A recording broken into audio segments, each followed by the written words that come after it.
Þá erum við komin á Blönduós og við erum stödd hérna í Hnitbjörgum við bakka Blöndu í félagsstarfi aldraðra og hérna næst ætlum við að kíkja á ullina af sauðkindinni okkar. Það er fyrirtæki Uppspunni, er hérna með kynningu og við ætlum að fræðast aðeins það. Komið með.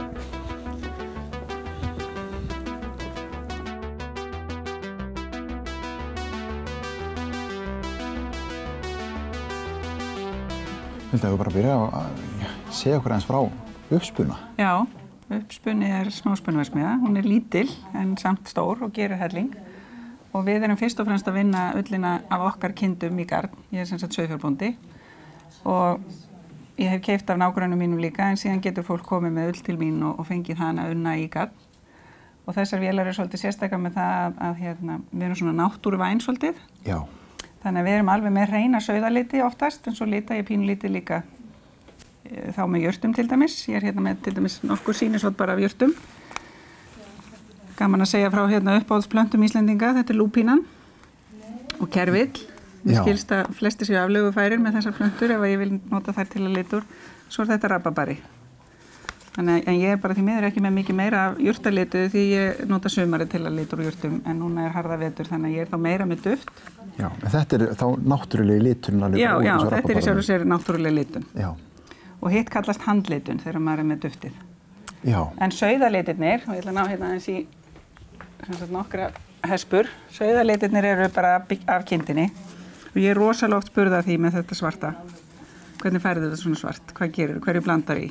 Ég blanda engu í. Þessi kind er svona litin og þetta er hún tinna. Já. Og það veit ég að því að þetta er svo lítið hjá mér að ég get tekið eitt reif af einni kind og tekið það gegnum allar vélarnar og haft þetta upprunamerkt. Og ég vinn þannig fyrir sumarbændur sem eru að selja upprunamerktar vörur. Já. Er með nokkra slíka viðskiptavini.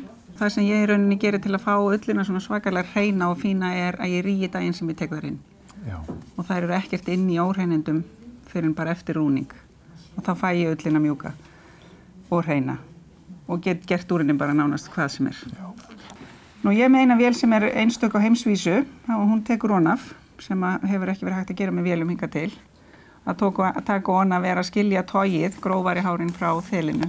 Já. Sem er fínna og fá þannig þá í rauninni mígraband úr því. En við erum að þróa garn sem er sterkara heldur en allt annað og þá nýtum við þennan eiginleika íslensku ullarinnar í lengd tóghárana að við látum það njóta sín í styrknum og fáum þetta sokkagarn og nú mátt þú prófa að slíta. Slíta garnið? Slíta garnið, já.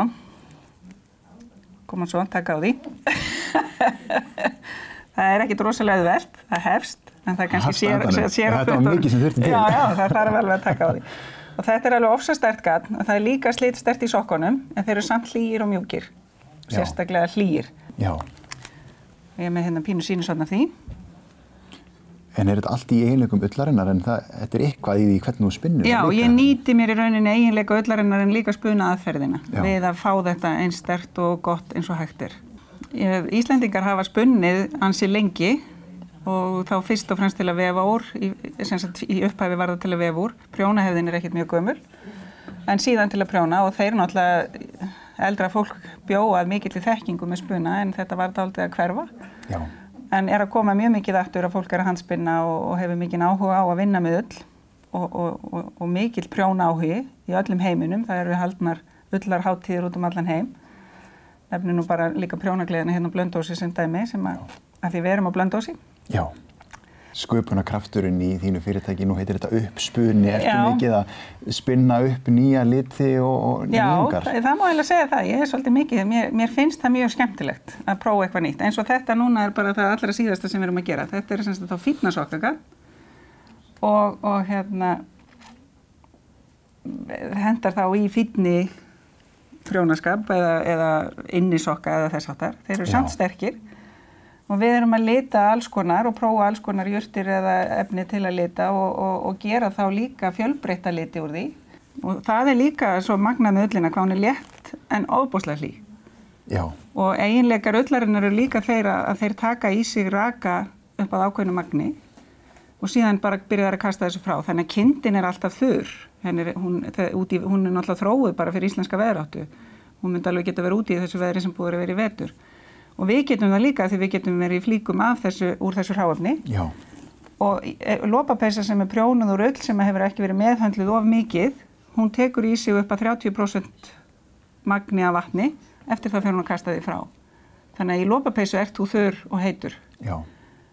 Ekki kannski í roki en svona, þú veist, hún ekki vindheld. Nei, þetta svona í sjálfu sér það sem að náttúran vill að við klæðumst. Já, í sjálfu sér og talandi sjálfbærni og allt þetta, ullin náttúrulega svo mögnuð og við þurfum að losa kindina við ullina.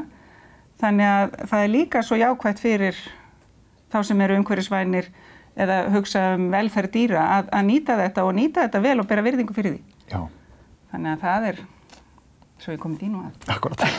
En það eitt enn sem ég ætla að sýna þér og það það sem af því við tökum frá þarna eins og ég var að segja áðan, tökum ónaf eins og var kallað í gamla daga, við erum að taka frá grófu hárin. Já. Ég vil helst nýta þetta allt saman, þannig að ég nota það sem fer frá í þetta sem ég kalla tröllaband og þá kannski komum við að þessum nöfnum hérna, þetta hulduband, dvergaband, dís og tröllaband, það þetta þema sem ég með, álfar og huldufólk. Og þetta tröllabandið og það búið til úr því sem í rauninni frákast eða rusl en samt ekki rusl því þetta virkilega skemmtilegt efni. Já. Og þetta gerir ýmislegt úr því. Ég hef verið að svona hekla körfur og gera svona mottur og hitaplata og svo á ég eitt kjól úr þessu. Þannig að þetta svona ýmislegt hægt að gera úr þessu og endalausir möguleikar sem ég ekki búin að finna upp. Ég ekki búin að spinna upp allt mögulegt sem maður ættir að finna út úr hvað hægt að gera úr ullinni.